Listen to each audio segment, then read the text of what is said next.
Isn't it about time for somebody's favorite radio program? This is America's Outdoor Talk program. Are you ready to get rowdy? Outdoors This Week with your host, Alex Langer. Alex Langer. We've got fishing. Believe me, folks, I have been there, and the fishing has been tremendous. Hiking. Adios. Have a nice trip. Camping. This is a real adventure. How do you know? When you're an experienced woodsman like me, you get a feel for these things. Oh, really? Heck, we've even got kayaking. I'm going to show you kids the time of your life. We've got all the info you need for a safe and fun day in the sun. It's a darn good thing we found you when we did. There's something horrible roaming these woods. And you've got Outdoors This Week. Outdoors This Week. And now, here's your host, Alex Langer. Why, thank you, ladies and gentlemen, and welcome to the show. And we have with us today one of the all-time greats of bass fishing. His name is Alton Jones, and if you've never heard of him, then shame on you. You've probably been living under a rock for at least the last 10 years. Alton Jones is from Texas, and he is a Bassmaster Classic champion. His winnings in bass fishing are over $2 million. I know where else he might have winnings, Lynn, but $2 million in bass fishing ain't too shabby, as they say. Yeah, it's pretty good. And he won the 2008 Bassmaster Classic at Lake Hartwell in South Carolina. I have a connection to Lake Hartwell also. I have a 1973 bass boat, which was used in the Bassmaster Classic when it was also held on Lake Hartwell in South Carolina. 37 years later, it still runs like a top. Wow. You know, it's not that good in rough water, but that's okay because we don't have that much rough water up in these parts. No. And Alton Jones is with us, and we're going to talk to Alton about his life, about his heroes, and how he got his start. So, in addition to Alton, we also have all of our usual suspects today. We have Larry Whiteley from Bass Pro Shops. Of course, we have Ron Lindner from Lindner's Angling Edge, who demanded top billing, I might add. So that's why we got to bill him on the top. Besides Larry Whiteley, we also have Sammy Lee, who, among other things, is the Master of Ceremonies at the Bass Fishing Hall of Fame. And then we finish out the trifecta, as they say, with Wade Bourne. And Wade, this time of the year, brings us Wired to Hunt radio. The rest of the year, he brings us Wired to Fish. But this time of the year, it's Wired to Hunt. Don't ask me why. Ask Wade himself. You can email him. If you're listening to this show, you can email and say, hey, Wade, what's it with Wired to Fish and Wired to Hunt? Why do you change them every so often with the seasons?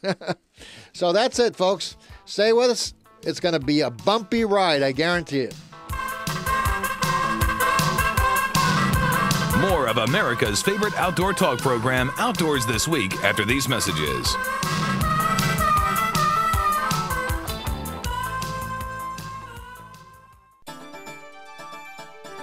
Hi, folks. Ron Linder here for Linder's Angling Edge Television. Get ready for the first weekend in January. We're moving to the Outdoor Channel the first Saturday in January, and we're on other times of the week, but we will be on the Outdoor Channel. Okay, it's here. It's finally here in spades. Last weekend, I went to the St. Paul Ice Show, which had all the new product. Let me tell you something. It has surely changed since I ice fished Lowell these many years ago. For the last 25 years, I've been spending most of my winter down in Florida. I do get a little bit of ice fishing right now. From here until right after January, that's generally when I head down. So it's already started. Red Lake is finally, it's a big lake up here full of big walleyes. That's fully iced up, and they're starting to work, and I've got an invite to go out there. Part of our film crew was out there the other day. Other lakes, the lake I live on, is fully iced. I'm not seeing any houses pulled out there yet, nor am I seeing any snow sleds running across them because it is extremely dangerous, but it will be going in short order. What did I see at the St. Paul Ice Show?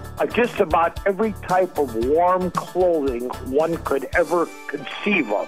Also, they have sleds where we used to pull a little sled behind us full of with a hand ice auger. They've got stuff today that you can't believe.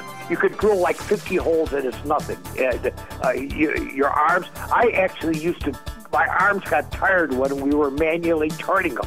And then later they had these big ice machines with the big augers on them that you could actually hurt your back trying to push them down and pull them up. It was like cutting with a chainsaw. You were actually working.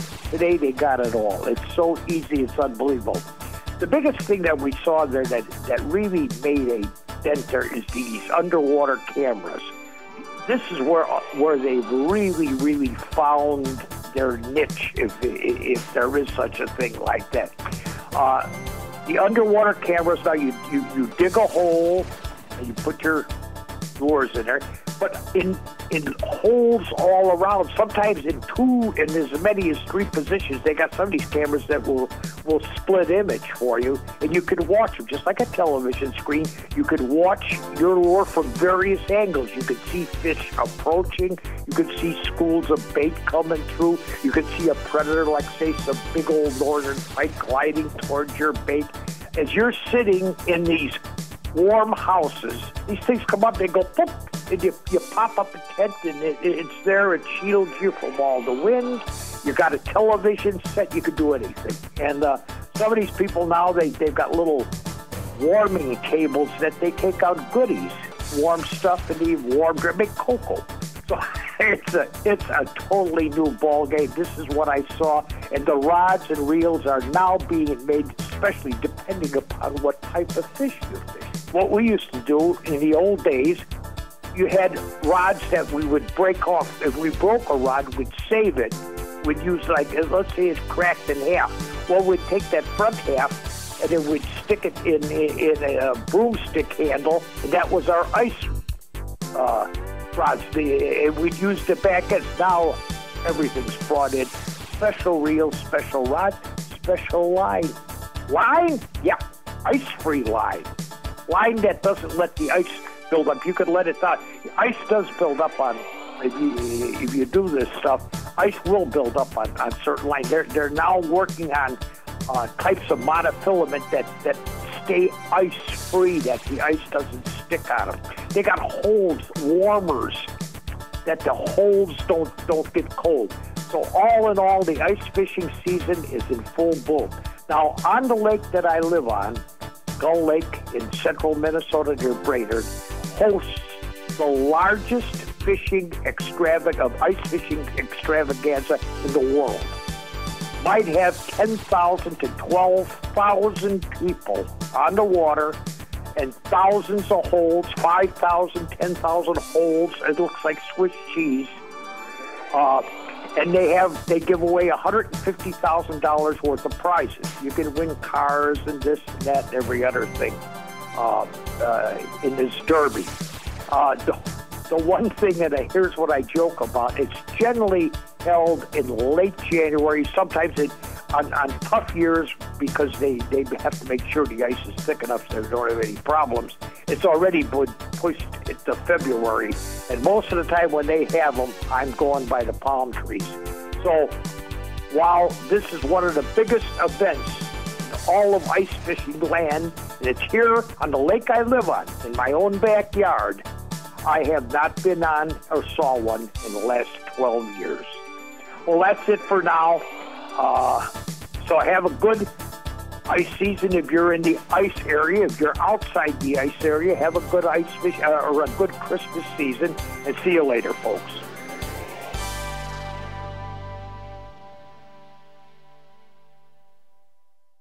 Sights of Winter coming up on Bass Pro Shops Outdoor World. Have you ever wanted to disappear into the woods? Have you ever wanted to tie your own flies, but never taken the time? Have you ever wanted to speak turkey? Then you belong at Bass Pro Shops. Every week, we offer free skills workshops to help you get started. See the store or go to BassPro.com for more information. Bass Pro Shops. Your adventure starts here. If you spend most of your winter indoors, you're missing out on some great things our great outdoors has to offer. Winter's a great time to watch wildlife. decreased vegetation makes it a whole lot easier to see deer, wild turkey, waterfowl, rabbits, birds, and other birds and mammals. Now, if you don't know where to go, just get a map and find one of the many state and federal parks or wildlife areas close to where you live. An internet search will help you find them. To add a little color to your wildlife watching, look for slate-colored juncos, bright red cardinals, colorful woodpeckers, purple finches, and goldfinches as they search for seeds and berries. Now, where there are wetlands, lakes, and streams, you might spot waterfowl, herons, and even a majestic eagle. If you linger into the evening, you may not see them, but you can often hear the howl of coyotes or the eerie calls of owls on a winter's night. Certain stars and planets are also more easily seen in a winter sky. I'm Larry Whiteley, and this is Bass Pro Shops Outdoor World. Thanks, Larry, and we always get a great report from Larry this time of the year. We get it all year, as a matter of fact, not just this time of the year. Listen, we have a very, very special guest with us today. He is none other than Bassmaster Classic winner Alton Jones. And I know I usually keep you hanging on the edge of your seat until I tell you who the guest is, but not this time. He's just too big for that. First of all, Alton, welcome to the show. Hey, it's my pleasure to be here. Great to have you. Listen, now that the weather is getting colder, what is your strategy for cold water? Well, now you got to realize cold water in Texas is probably different than cold water in other parts of the country. But our water temperatures here even are getting down into the 40s. You know, I really start trying to relate to deeper water, and that doesn't mean the bass have to go deep, but they don't like to be far away from deeper water. Right. So really, I'm looking for steep banks and drop-offs, fishing close to maybe the main creek channel that's in a particular creek or cove, or wherever I'm fishing. As long as I'm close to that, I'm comfortable. You drop back toward the creek. You maybe not fishing the creek channels themselves, but you're definitely deeper, right? That's right. The fish in the winter usually they like to spend their winters close to the creek channels and main drop-offs. Okay. What are your favorite baits during that time of the year? Well, if I could just pick one, it would be just a standard a jig. Usually it's going to be like a half ounce booyah jig, and I'll put one of the chunks on the back of it and fish it really, really slow. And you know, when I say slow, when you think you're fishing slow, you need to slow down a whole nother notch. Really, it's slow. It's not slow, but it's slow. Yeah, yeah, I like the way you said that. You know, bass are a cold-blooded creature. Yeah. And so as the water temperature drops, their metabolism drops way off, and you need to throw something that they can sit there and look at for a long time. And, you know, a jig is just one of those proven cold water baits. Do you find that the trailer makes any difference at all in cold water? Yeah, the trailer does make a difference. Usually the most important aspects of that are going to be the size and the color. Sometimes the fish are going to want a smaller profile, and you need to use a little bitty, like a 2-inch crawl chunk on the back of your jig. Okay. Other times they want a big offering. You know, when they don't want to move a lot to catch a lot of bait, they'd rather get one easy meal, one big crawfish all at once. So a big, like a 3.5-inch chunk, something a little bit larger, is sometimes what's required to get those strikes. Alton, do you find that there's any difference at all between pork rind and plastic, or not much difference at all? I mean, the old story was fish pork rind when the water gets cold, and I don't know, is that true anymore? Yeah, you know, I hardly ever throw pork, or if that answers your questions. I believe I can do everything that I need to do by throwing a plastic chunk. Right. You know, one of the problems that we used to have with pork rinds, even though we caught a lot of fish on them, was that they would turn around and actually end up getting wrapped around the top of the hook, and they would sort of bulletproof your presentation. That's right. They would act as a jaw suppressor. Yeah, and you know, we've all experienced that, and you know, with the advent of the plastic chunks, yeah, we don't really have that problem anymore. And I haven't gone back. I've never felt like, boy, if I went back to pork, I'd all of a sudden get more bites. I can take the craw chunks that I fish, the plastic ones, and they work really well. I've actually discovered the same to my own satisfaction. You know, I mean, to me, I don't think it matters a whit between plastic and pork. In fact, I think the plastic might be a bit better than pork itself. You know, Alton, we have about a minute before the first break here. You credit your granddad or Papa with passing the gifts of fishing and his faith on to you. How often did you get to fish with him? We fished together every single weekend from the time I was big enough to get in the car with him until I graduated from high school, and so it was a lot of time. Where did you grow up? Well, we mainly fished some private lakes over in East Texas. Yeah. I grew up in Dallas, right there in the city. Okay. And there was even some small ponds in the city. And when I was little, he would take me, and we'd sit on the bank of those ponds and bluegill fish. Wow. Sometimes for hours at a time. And he'd bait my hook, and I'd sit there and catch bluegill. Wow. Little Alton Jones learning how to fish. That's quite a sight. We got to take a break right now, and we'll come back for another segment. All right? Sounds great, Alex. All right, folks. Stay with us. We'll be right back with Alton Jones himself. I'm the big boss bass, and you work for me. Alex Langer, Outdoors This Week. This is my rock. These are my weeds. Wow! Woo! Hold on to that, and that's a good one since 1984. Tight Lines with Sammy Lee. He's one of the brightest stars to come along in country music in years, and he loves to fish. Hello, this is Sammy Lee. In just a moment, I'll start a conversation with Ricky Van Shelton about how fishing has been a part of his life since childhood. But first, this message. When you're trying to get a trophy in your sights, you need HuntMate Pro, the iPhone app for hunters of all kinds. HuntMate Pro shows you the best hunting times each day, moon phase and sunrise data, plus color weather radar and extended forecasts, including wind speed and barometric pressure. You'll also get hunting tips and recipes at the touch of a finger. Take an iPhone picture of your trophy, and HuntMate Pro puts it on the trophies page and logs the exact spot you made it. Hunters on the go need HuntMate Pro. Buy yours online at the iTunes Store or at huntmateapp.com. I'll leave this world loving you, from a jack to a king, from loneliness to a wedding ring. But if they were true, what would it matter to you? Don't seem so hard to me to understand. I am a simple man. Needless to say, that voice could only belong to country music great Ricky Van Shelton.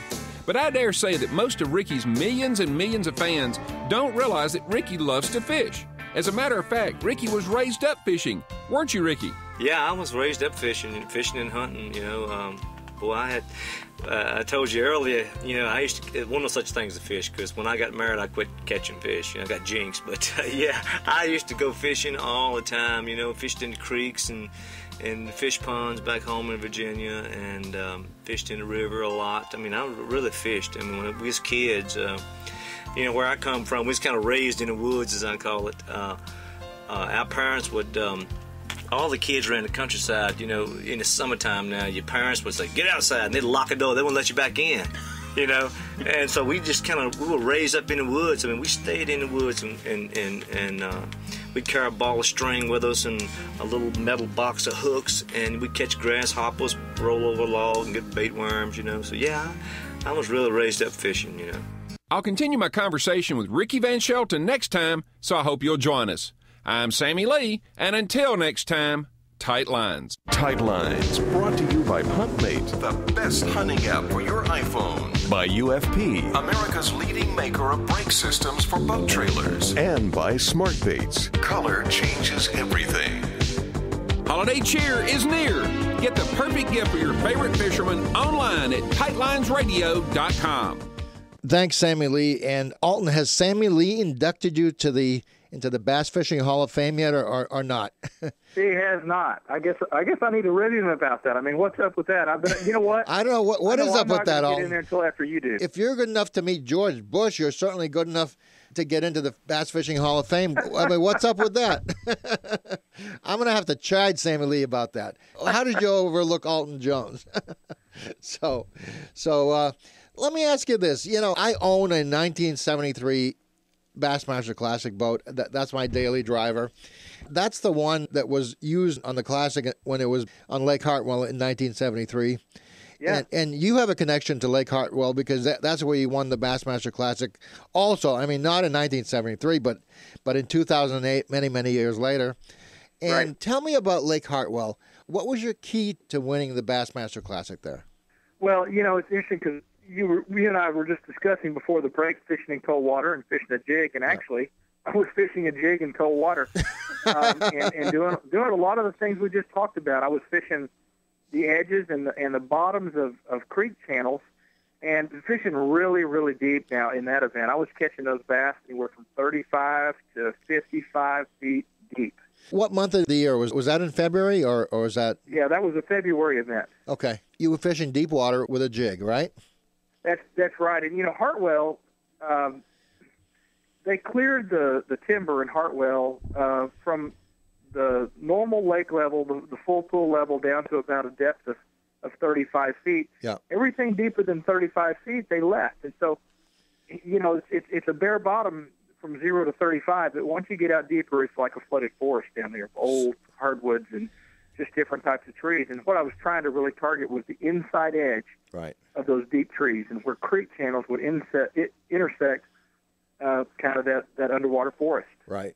Once you get below, deeper than 35 feet, there's like plenty of cover and structure. But above 35 feet, there's nothing, right? Yeah, that's right. It's like moonscape once you get up above that. Wow. Kind of the opposite of most other lakes. Acts as a magnet for those bass and kind of draws them into deeper water, because bass are still object-oriented, and they like to have something to hide in and around and a place to ambush their prey. Right. I did not know that about Lake Hartwell. You attended Skeeter University in the past week. Tell us about that. What does Skeeter have in store for us in 2013? Well, I what Skeeter University is, first of all, it's where they bring their entire dealer network in, and all the folks that work at their dealers and sell Skeeter boats, along with their pro staff, and they teach us just about not only the new features that are on the boats, but the general and basic engineering that goes into Skeeter. And we learn a lot about how it's constructed, and it makes me, after sitting there, I've already got 2 Skeeters, and I was wanting to go out and buy another one. No kidding. you realize how well those boats truly are built. I'll tell you one of my favorite things about a new feature that they just put in, the 20FX, which is what I run, is they put a new series of rod tie-downs in that are absolutely bulletproof, the only way I can describe them. There's going to be no danger of them ever popping loose in rough water and having rods go over the side or hooking your crankbait hooks in them. These are just really heavy-duty rod straps for rough water. Your rods are not going to fly out of your rod straps like they do half the time anyway. No, they won't. That's one of the things. When you look at a company like Skeeter, the people that are designing and building our boats are fishermen, first and foremost. Yeah. And that's really what you need. You need someone who can think from a fisherman's perspective. We're constantly, as pro staff, getting calls from them saying, hey, what do we need to change? What do you like? What do you not like? And if there's something that can be improved, they're always willing to take those steps. And it's just really refreshing to be a part of a company who's always working to make sure that our job as fishermen gets easier and easier. I was at the last Bass Fishing Hall of Fame induction ceremony, and I think the grandson or the great-grandson, I'm not sure which, of the original Skeeter founder, Mr. Marshall, was inducted into the Bass Fishing Hall of Fame. Skeeter, for lack of a better word, was inducted into the Hall of Fame, which I guess it should have been. They invented the bass boat. Yeah, they really did. It's become a huge category, and they all started right down here in East Texas. I actually have ridden in not like the first Skeeter, but some of those old Skeeters that were among the first production boats. Yeah. The original ones really looked like a bathtub. They were a small boat designed to have both an outboard and a trolling motor on the front. Right. And actually, the original ones were just paddled, but then the trolling motor came around a little bit later. Yeah. But the key thing about them was they were very stable.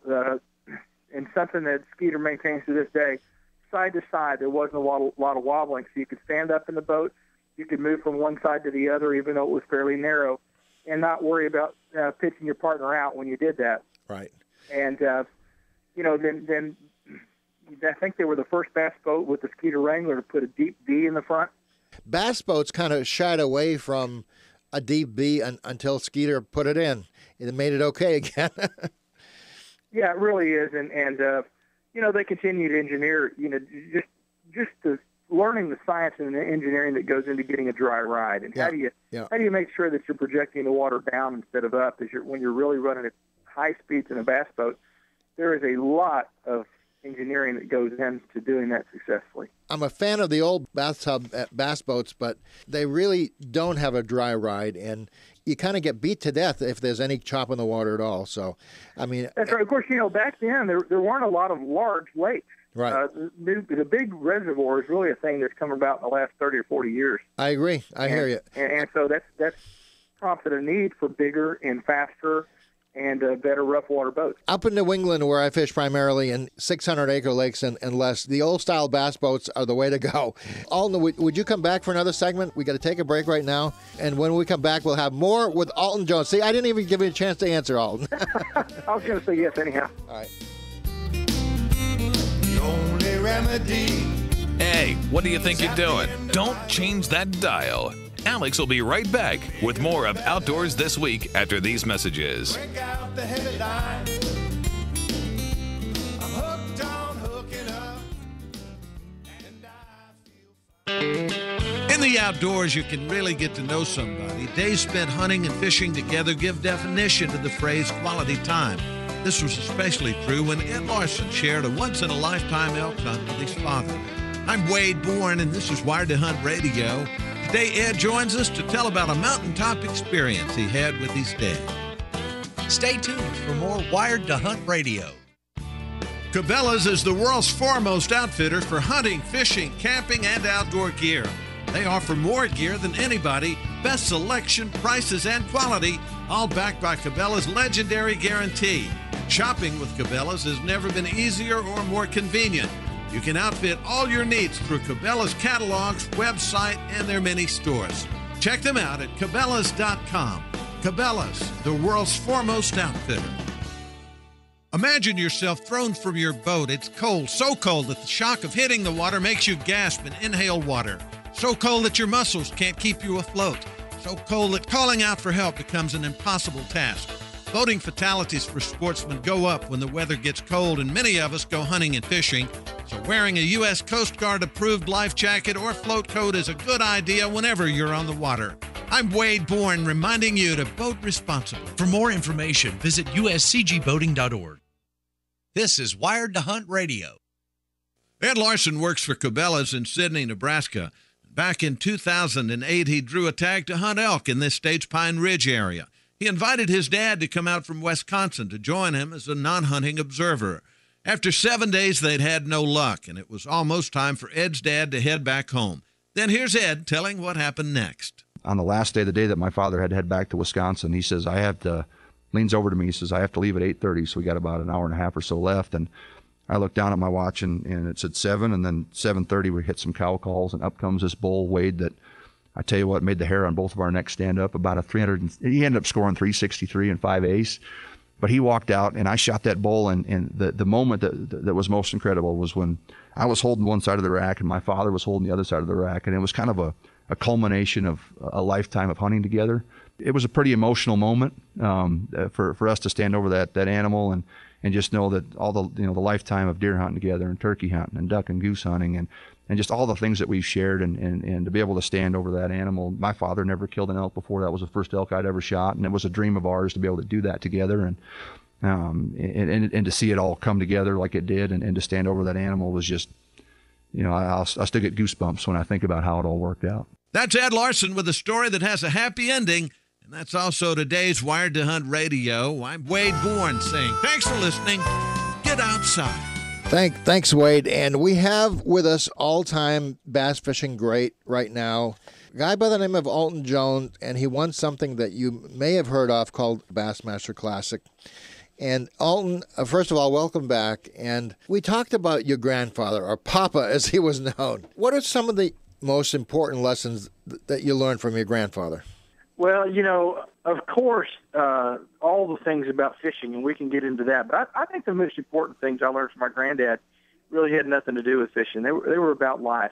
Yep. I got to watch him interact with people from all walks of life, see how he always treated people fair. Yep. He made no distinction between somebody's economic situation or their race or their religion. He treated all people fairly and gave them a fair shake. And, I think the relationship that we had through fishing just gave him a lot of credibility in my eyes as a person. And made me want to emulate him. I already asked you how often you fished together, but the things you learned were more about life and not about fishing at all. Absolutely. You know, and I learned a lot about fishing too. But you know, really, he was a crappie fisherman more than a bass fisherman. Really. And he taught me my love for fishing, but more than that, we were fishing buddies. I mean, he's my granddad. We're family. We're all that. But there's a special bond in a family when your dad or your grandpa or your brother or your mom, whoever it is your fishing buddy. I mean, friends are easy to come by. Fishing buddies are really hard. And you know, I've been fortunate to have some great fishing buddies in my life, and I have some now, but none were as Who are your fishing buddies, if I may ask? Who are they right now? Name them. Oh, yeah, well, absolutely. One is my good friend right here in Central Texas, Pat Curry. Okay. He and I have just become great friends because of our love for the outdoors. Yep. Another one would be probably the guy that I consider my best friend. His name is Robert Mills. And these are guys that I just, you know, I fish with every chance I get. And the fishing provides an extra special part to that bond. You know, you don't have to put on any kind of facade or pretend like you're something you're not.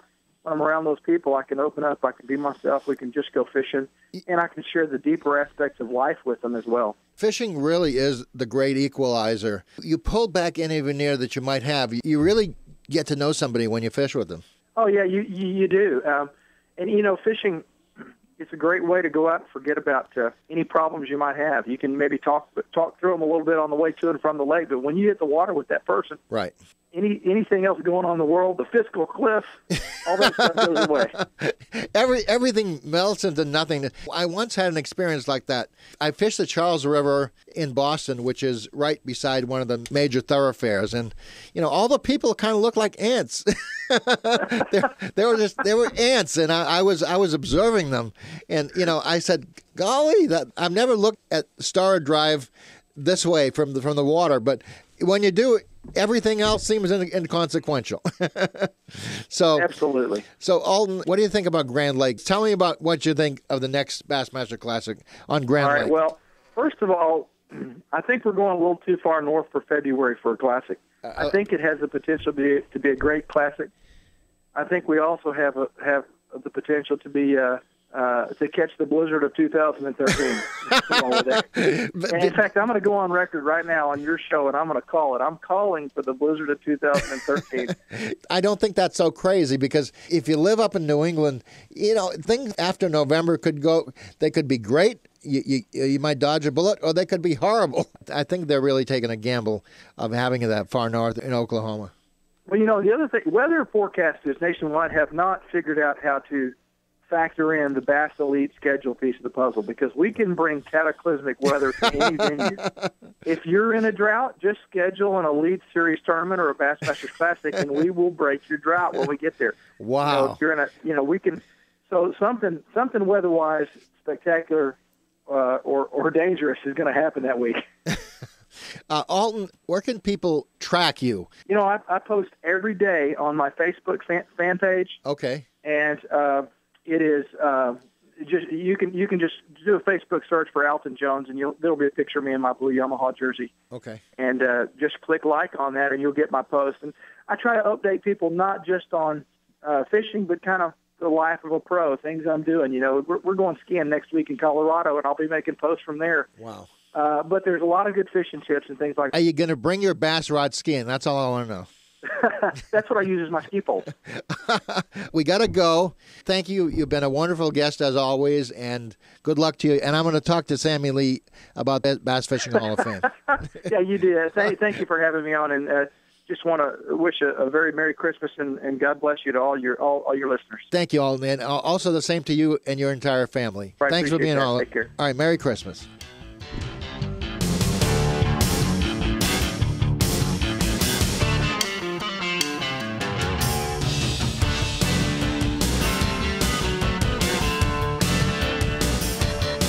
Alex Langer, Outdoors This Week.